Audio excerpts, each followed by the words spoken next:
Dodge City and in the territory on west, there's just one way to handle the killers and the spoilers, and that's with the U.S. Marshal and the smell of Gunsmoke.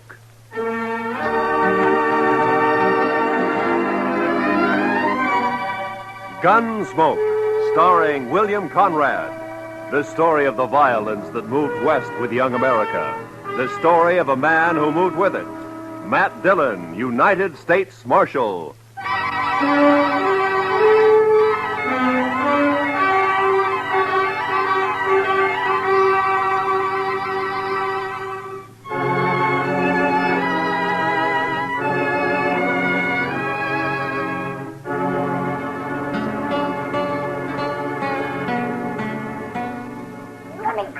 Now, here, Marshal, run!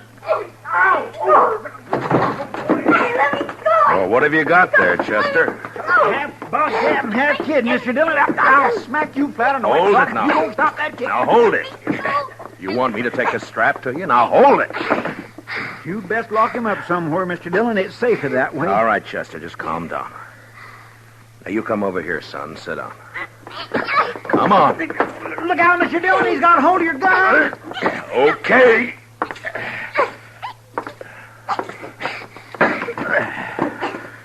Now, you sit there. And don't you move an inch. You hear me? Not one inch. He is a mean little bug. Now, what's it all about, Chester? What's he done? I ain't done nothing. Now, you hush your mean little face. This here place is the law, and you're talking to What's the he marshal. done, Chester? I ain't done nothing. There, you I hear told that, you. Mr. Chester? Dillon? Yes, sir. Well, sir, I don't rightly know what he's done. That's what I told you. I ain't done nothing. Mr. Dillon, I was walking down to the office when I see this kid. I know most all the sprouts in town, but not him, so I says, hello, and he starts running. That's what he did? Yes, sir. And that's why you brought him in here? I sure did, Mr. Dillon. I figured if a kid runs away from me for doing nothing, then he's been up to something, so he must have done something. You know what I mean? No. Now, what's your name, son? I ain't done nothing. All right. Now, what's your name? I ain't saying. There, you see what I mean, Mr. Dillon? Just plain, ordinary, mischievous... You mean live little here boy. in Dodge? I ain't saying. All right. Well, he's probably a runaway, Chester. I guess we'll have to lock him up until somebody comes looking for him, huh? Best thing in this whole wide world to do, Mr. Dillon. Just look at where he gnawed my thumb. Best thing to do. Come on, You ain't gonna lock me up? Have you got a better idea? We got to do something with you. Let me be on my way. Well, where do you live? About 4 miles out. Oh. Oh, sure. I know you. You're the Macklin kid. No, I ain't. I'm Danny Birch, but... I ain't saying. There, I knew he wasn't town kid. I just knew that, Mr. Dillon. What did I tell you? Nothing. Now, if you'll just close up a minute, Chester, we can get this settled and Danny can go on his way. Now, you say you haven't done anything wrong, son? No. Your ma know you're in Dodge this morning? Guess so. All your chores done before you came? No. Well, maybe you better go on back then, huh? Your ma might be kind of worried. Guess so. You, got a horse? Yeah. Okay. So long. And take it easy. I can go now? Sure. Go ahead, Danny. You're Marshal Dillon, ain't you? Yeah, that's right. Well, I guess I come to Dodge to fetch you. My sister sent me. Oh? I wasn't going to, but I got to now because I promised Lily. She made me swear on Rattler's buttons. And I figured if I didn't see you, I wouldn't be telling no lie if I told her you wasn't around. But now I seen you. No, hold on. Your sister wants me to come out with you to your place, is that it? Yeah. Why? On account of Pa. None of us gives a hoot excepting Sister Lily, and she's just acting like a girl. Oh, what's happened to your pa? He's gone off again, shooting up the cattle. Thing is, he took 2 guns with him this time and a whole mess of bullets. Lily's just scared. Your pa been drinking a little, maybe? I guess. Anyhow, he goes loco and stays that way for a long while. But it's like Dave and Donald say. He'll get over it. He always does. They're my brothers, Dave and Donald. They ain't worrying. Uh-huh. Hey, you want me to go out with you to help find him. Is that it? I don't want it. Lily does. And I had to swear on rattler buttons that I'd fetch her. Oh, yeah, sure. Well, it's good that you did. Chester, get your stuff, will you? We'll ride out with Danny.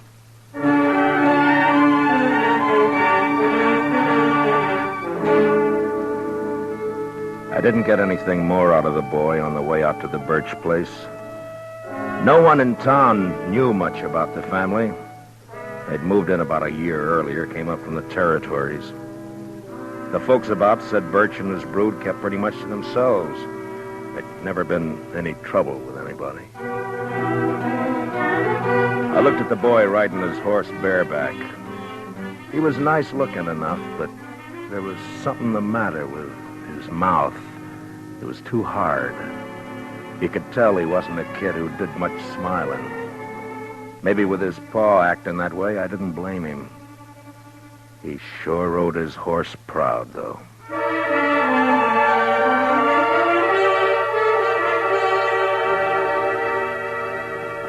It was hot and dry, and by the time we were inside of the Birch place, the sun was burning down hard.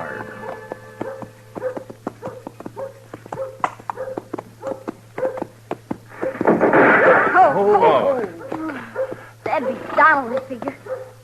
Yeah, there he is. Kid, get off on that horse and get over here. You're going to get yourself a licking. Lily made me go. It's not my fault. Do as I say. Now, you, mister. The name's Dillon. I'm the U.S. Marshal out of Dodge. Your brother asked me to come out and help. Don't need no help. Shut up, Ham. Nothing to help with. Danny, you heard. Put the horse away and get in the house. You ain't giving me no licking. Put up your gun. I'm coming over to talk. Come on, Chester.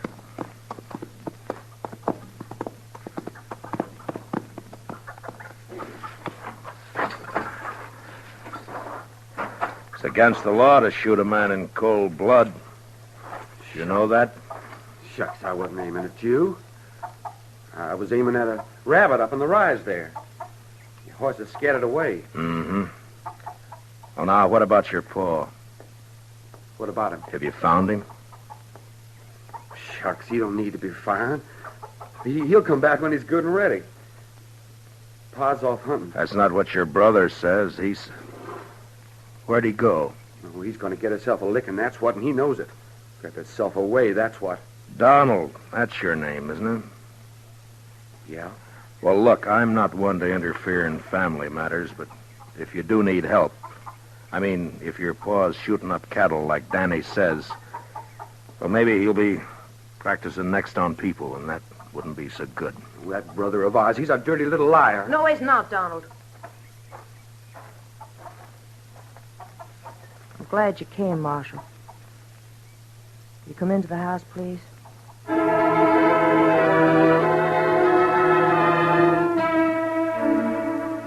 Chester and I followed the girl into the house. I knew it was the sister Lily. All the family I'd seen up to then had a great likeness to each other.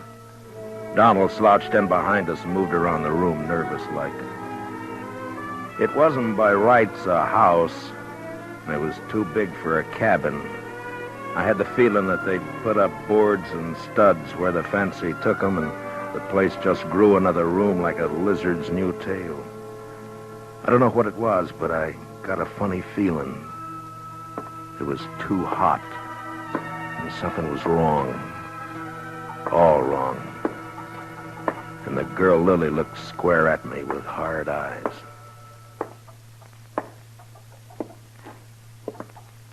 Donald! Huh? Sit down. You make me nervous. Oh, sure. Marshal Dillon, I want you to help us find Paul. Oh, Lily, Dave's going to be awful mad. Somebody's got to do something around here. Did your paw take a horse? No. Oh, where do you think he went, Miss Lily? I don't know. Maybe up to Horse Flats. Maybe over by Gorman's Creek. Creek's all dried up. There's going to be no water in there. Did he take a water skin with him? Uh-uh. No, he didn't. Kind of bad wandering around without no water. When did he leave? Yesterday morning. We heard a couple of shots along about noon. Dave found a calf laying dead over in the North Range. You can see it there through the window. Haven't had time to bring it in yet. Was he drunk? Well, sure. Drunk as you can get. Weren't you, Lily? I'm afeard for him, Marshal Dillon. Yeah, I understand. Well, it makes good sense you sent for me. Well, I'll try and find him and bring him back. Well, I ain't gonna do no such thing.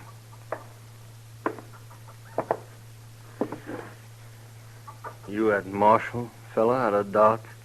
This is Marshal Dillon, Dave. My brother, Dave Birch. How are you? I told you, Lily. Told you keep our business to us, not outside. It's got to be somebody else's business the way it is, Dave. And you know it. No such thing, Lily. I told her, Dave. I told her. I knew he was going to be mad.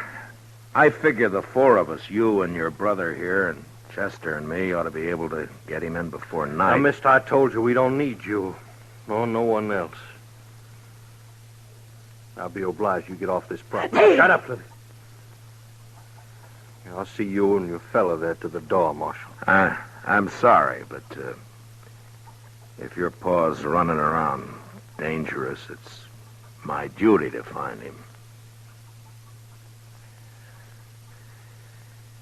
Donald. I got him. Get up slow, Marshal. And you, fella, reach up high. Okay, Dave. Take the guns. The younger brother, Donald, had got behind my chair, and now he was covering us with a shotgun. Dave took our guns. It was kind of crazy, and I almost wanted to laugh when I saw the kid, Danny, peeking in around the door. But then I saw his eyes, and there was the same thing in them. Hard, angry, as in the others. The girl started to say something. Then she shut up. Now get on your horses and ride back. And I don't want you out here again. This ain't no matter for the law, and you're trespassing. You're making it a matter for the law right now. You know that. Start walking. Them guns is U.S. property. Okay. I ain't no thief.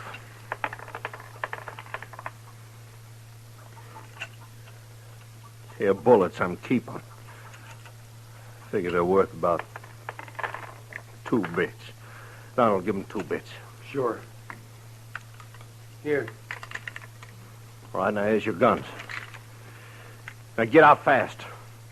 You come snooping back again, me and my brother's gonna be shooting at you.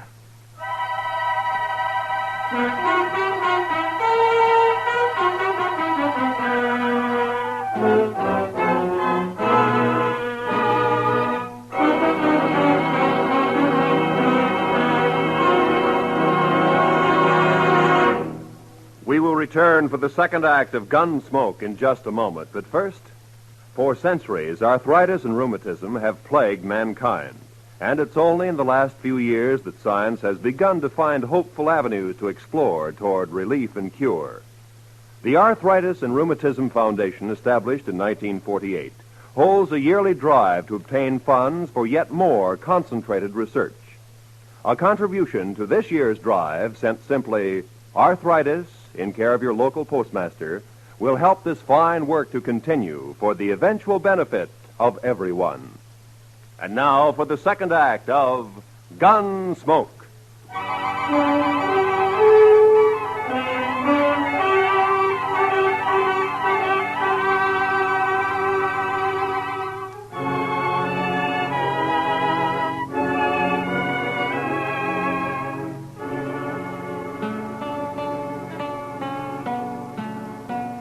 The 2 brothers followed us out and over to the horses.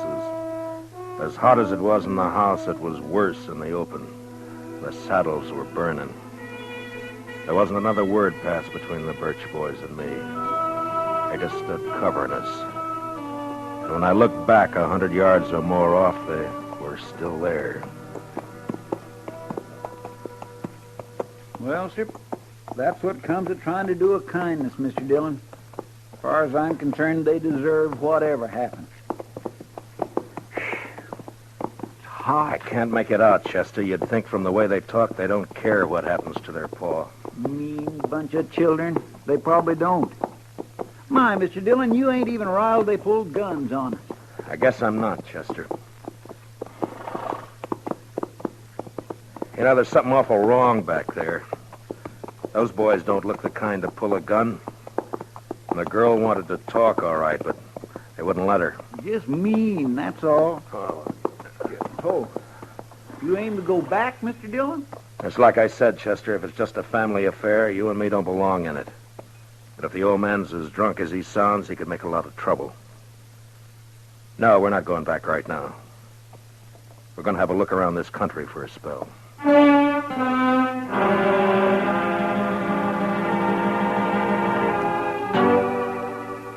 Chester and me covered a lot of ground that morning and into the afternoon. I had an idea that we might find Birch wherever we could find water. Without a horse, he couldn't get too far, and without water, he was going to get sick pretty quick. We rode over by Gorman's Creek, and then up to Horse Flats, and there was nothing. Along about 2 in the afternoon, Chester spotted a carcass lying off the trail. It was a cow. She'd been shot 3 times in the head. Could have happened this morning or yesterday. Uh-huh. Hard to tell in this weather.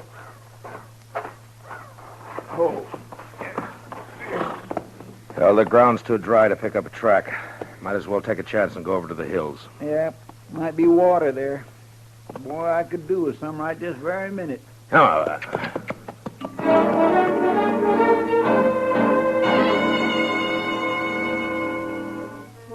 I got a funny taste in my mouth looking at that dead cow.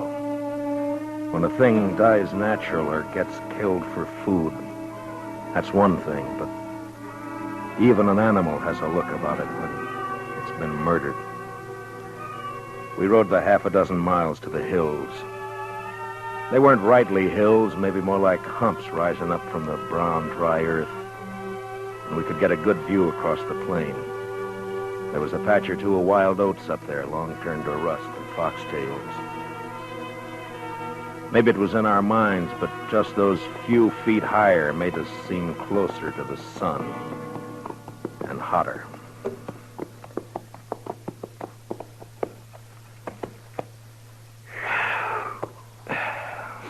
You ought to be able to see if he's out there anywhere.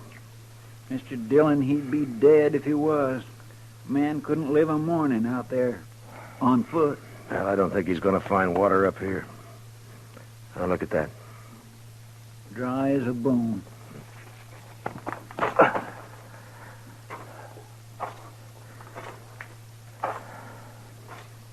You see something, Mr. Dillon? Yeah, tracks, I think.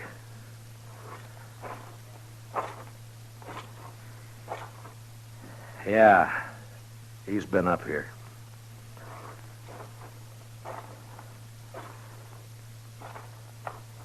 I went down again, though.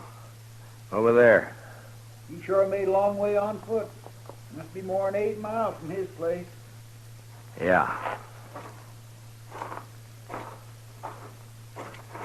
Oh, you darn fool.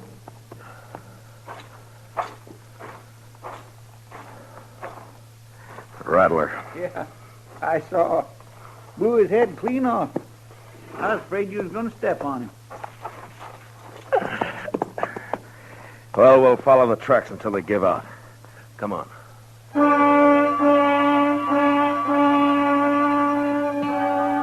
Those tracks kept going in and around the hills. In a couple of places we saw where they'd stop by a dry water hole, then went on. Then as the hills sloped down to the plain again, we lost them. But the direction seemed to be headed back to the Birch place. That's the way we rode. We hadn't gone more than 15 minutes along when we saw the body of a man and a horse some few feet away.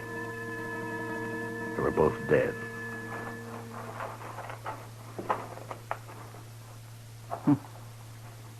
He wanted to make sure, didn't he, Mr. Dillon? Birch must have emptied his gun. Look at that. Isn't it Jack Mason, one of old man Gorman's hands? Yes, sir. That's who 'tis right enough. Nice fella, too. I knew him a bit. Get him on your horse, will you, Chester, and take him over to Mr. Gorman? Yes, sir, I'll do that. I'm going to go back to the Birch place. I'd rather come with you, Mr. Dillon. No, meet me there, huh? Yes, sir. And if you see Birch on the way, watch your step. Try not to kill him. But don't take any chances. No, sir, I surely won't.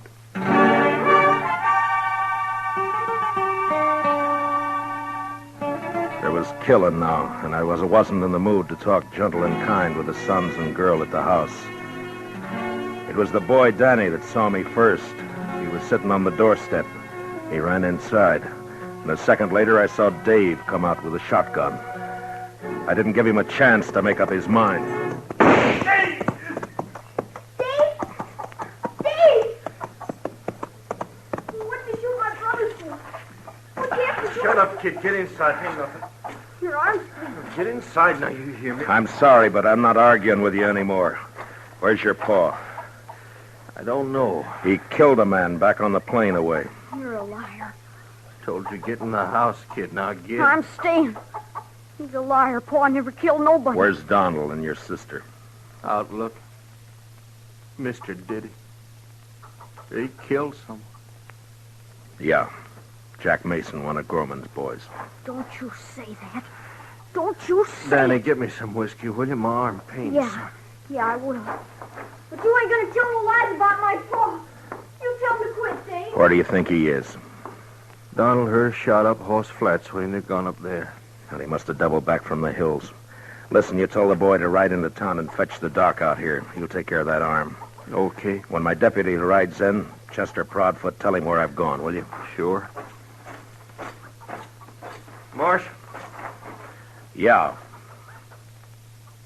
Marshal, you gonna kill our pa? I don't want to. Not if I can help it.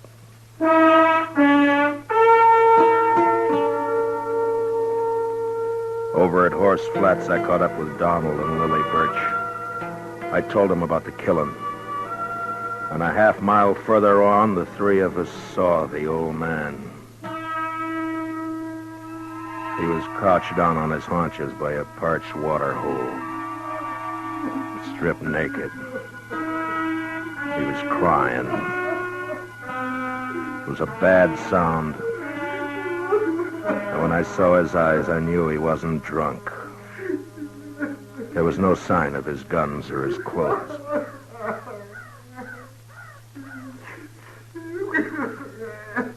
Come on, Pa. It's okay. It's Donald. You're okay, Pa. Come on home. Come on, Pa, please. I knew it would happen like this. Someday. I knew it would. Boys figured it'd be shame on us all if word got out Pa had spells. Your brothers were wrong. Pa, please, will you? Pa. Come on. It was all right till after Ma died. And he started to act this way. That's why we had to leave our last place. People found out. Try to keep him home, but it weren't no good. Give your old Pa a cup of water. And your Pa's thirsty now. Come on, Pa. Get up. We're going to bed. Funny. Pa never took a drink in his life. We always said he was drunk when he carried on like this. Oh, People could figure a man drunk. I'm sorry, Miss Lily, but help me now. I'm going to have to take him in. Help me now. I got to. Well, they do too. I don't know. But he's done murder. It's my job to take him in. They'll hang you. I don't know. Maybe not. I don't know. Son, where's your brother? He didn't ought to let you come out here alone. You're too young now. Where's your ma? She ought to know better now. Miss Lily, Where is come your over ma? here. Oh, no, son. Now, I want you to listen to me. It's not my business, but will you let me give you some advice?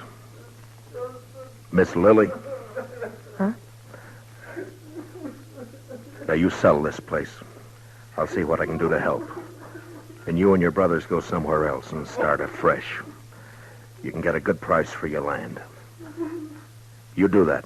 It's best. Yeah. We'll go. I'm not saying you've got to. I'm saying it'd be better. It'd be better for the kid. He's seen too much of this. It's not good. You gotta teach him to smile again. Act like a kid again. You understand? You understand? Sure. I understand. Okay. I'll be taking him along now. We'll stop off at your place with some clothes. All right.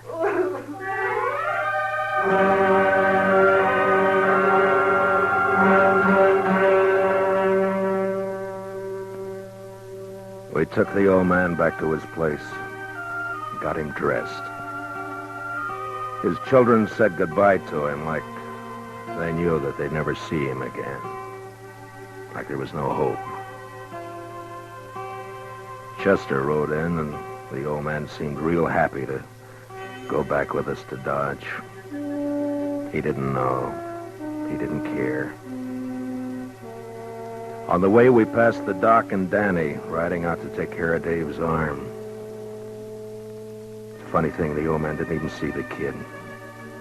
He was prattling to us about the Indian wars. The last I saw Danny Birchie, he was looking back over his shoulder at his paw. And we heard him still crying a long way off.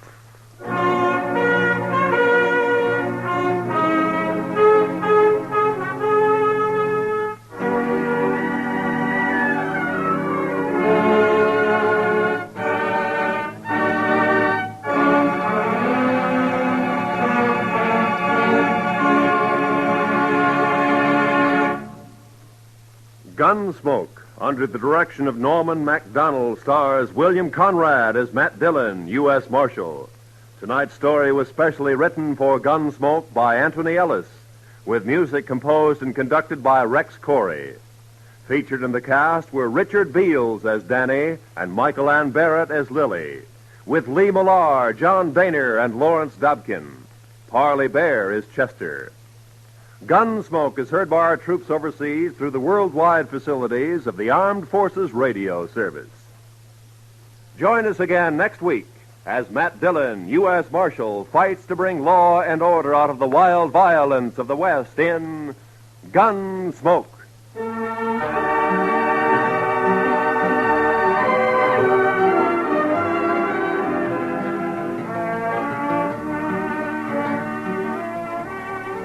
The New York Philharmonic celebrates its 110th birthday tomorrow, and in observance, there will be a repeat performance of Beethoven's Symphony No. 5. This work was featured on the first Philharmonic broadcast over 100 years ago. This is Roy Rowan speaking. America now listens to 105 million radio sets and listens most to the CBS Radio Network.